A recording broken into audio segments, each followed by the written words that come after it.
Сайн байцгаана уу? Та бүхэндээ интернет маркетинг нэвтрүүлгээрээ мэдчилж байна. Өнөөдөр та бүхэндээ ярилцах сэдэв бол email маркетингийн тухай ярилцахаар бэлдсэн байна.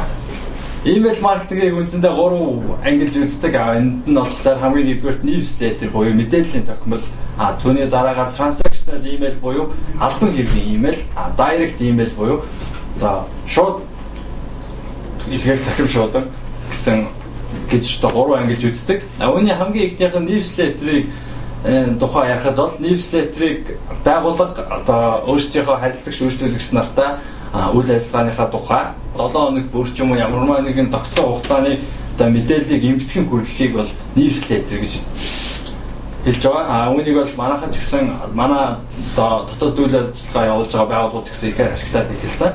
Тэгээ ийм зүйл байгаа. Түүний дараагийнх нь болохоор албан хэргийн захим шуудан.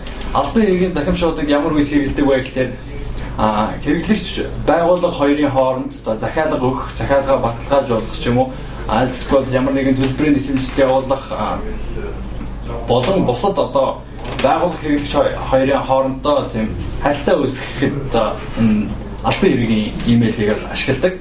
Тэгээд үүний дараагийнх нь direct email гэдэг маань байгууллага шууд хэрэглэгч нартай өөрийнхөө бараа үйлчилгээний тухай ч юм уу хямдрал урамшууллынхаа тухай мэдээллийг хүргэхэд ашигладаг. Үүн дотроо бид нэр купоно явуулж болдог.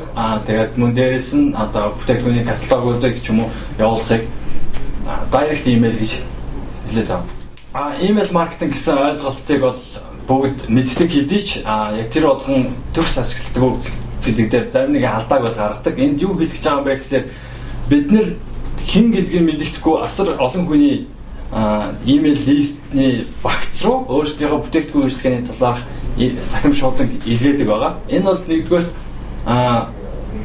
манай зорилт хэрэглэгч нар хүрч чаддаг хэсгийг бид нэр тооцох боломжгүй байдаг. Түүний дараа нь бодох ёстой юм гэхэлээ намайг хүсээгүй үед надад ирсэн захим шууданг би нээж уншдаггүй ийм байдал бол мэдээж өдөр ирэх тусам нэмэгцээр байна. Дэлхийд дээр явагдаж байгаа имэйлийн 86% нь одоогоор спам хэлбэрт орсон гэж үздэг. Тийм учраас зар сурталчилгааг маань нээж үзэх магадлал маш бага болсон байна. Тиймээс бид бүхэн энийг яаж өөрсдийн бизнестэй ашигтайгаар ашиглах юм бэ гэдэг дээр нэгдүгээр бид нэр өөрсдийнхөө үйл ажиллагаатай холбож өгөх хэрэгтэй. Тэгээд бидний харилцагч болон үйлчлүүлэгч нар манайхаар үйлчлүүлсэн хэний болон манай мэдээллийг авахыг хүссэн тэдгээр хүмүүсийн захим шууданг бид нэгдүгээр цуглуулж өөрсдийн гэсэн хэрэглэгчдийн захим шуудангийн датаг үүсгэх нь чухал байна. Үүнийхээ дараагаар бид энэ дата руугаа өөрсдийнхөө үйл ажиллагаатай холбоотой захим шуудангуудаа явуулахад тэдгээр хүмүүс маань ямар нэгэн татгалзах зүйлүүгээр хүлээж авах болно.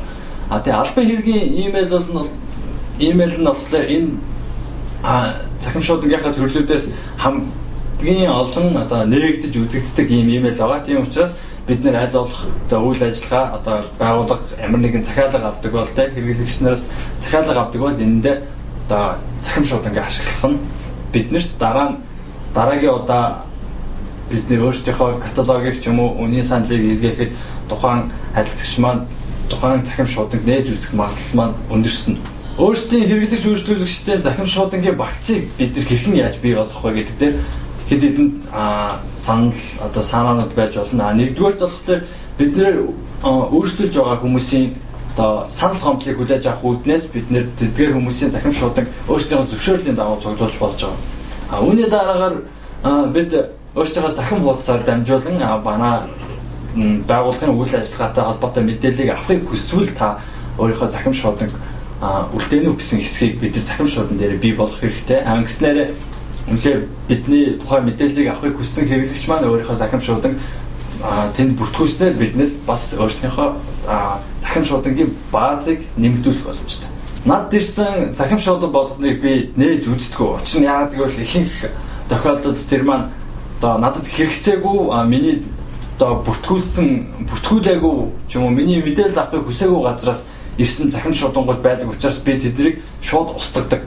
Магадгүй та энэтэй санал зөрөлтөн гэж үзчихвэл тэр бол таны л хэрэг.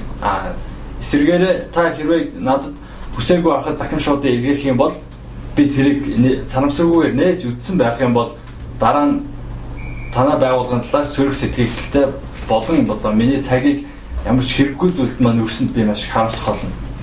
Тиймээс миний захимшуудын хаяг руу ирсэн захимшуудыг би нэг удаа нээж үзээд хэрвээ надад хэрэггүй захимшууд ирсэн гэдгийг би ойлгох юм бол дараагийн ирэх захимшуудангууд маань ямар ч үр ашиггүй зардал болон хувирч явна гэсэн үг. Тиймээс та ямар ч үр ашиггүй зардал гаргаснаас тэр зардлаараа ямар нэгэн хямдрал урамшууллыг ч юм уу өөртөө хэрэглэж болж болох зорилт зах зээлийнхаа эдгээр хүмүүст санал олгоод түүгээрээ дамжуулан хэрэглэгчдийн захимшуудын хаягийг өөрсөндөө цуглуулад захимшуудынхаа баазыг бий болгосон таны хамаагүй ашигтай гэсэн үг. Захимшуудыг ашиглах нь бид бүхэнд маш олон давуу талыг бий болгож байгаа юм. Нэгдүгээр захимшуудандаа бид нэр аудио, видео болон дүрс, зураг, текст болон бүхэл агуулгыг бид нэр бий болгож оруулах боломжтой. Түүнээс гадна энэ захимшуудан гэдэг маань болохоор яг дэвшилтэд медиагийн нэг хэлбэр буюу би тань руу явуулсан захимшууданд ямар нэгэн эргээд надтай холбоо барих ч юм уу эргээд тухайн бүтээгдэхүүн үйлчлэгээний талаар илүү дэлгэрэнгүй мэдээллийг авах тийм захим холбоос линкийг бол тэнд оруулж өгсөн байдаг. Тийм учраас бидний ирэх холбоо маань улам хурдсан. Түүнээс гадна маш бага зардлаар бараг зардалгүй шахам явуулах боломжтой. Үүгээрээ маркетингийн зардлын өвөөжийг тооцох бас боломжтой гэдгээр давуу талтай болж байгаа. Энэ ямар учиртай юм гэхээр би хичнээн хүндлүү захимшуудыг илгээсэн байна. Түүнийг хичнээн хүн нээж үзээд манай захим хуудас ч юм уу манай Facebook пэйж рүү ч юм уу хандсан байна гэдгийг мэдэх боломжтой. Магадгүй купон илгээсэн бол хичнээн хүн тэр купоныг хэвлэж бидний дээр ирсэн байна ч юм уу. Маш олон аргаар бид нэр ашиглах оролцох тийм боломжтой байна. За ингээд өнөөдрийнхээ нэвтрүүлгийг ингээд дуусгаж байна. Таны бизнес энэхүү нэвтрүүлэг маань багч гисэн тус нэмэр болсон байхад баярлалаа.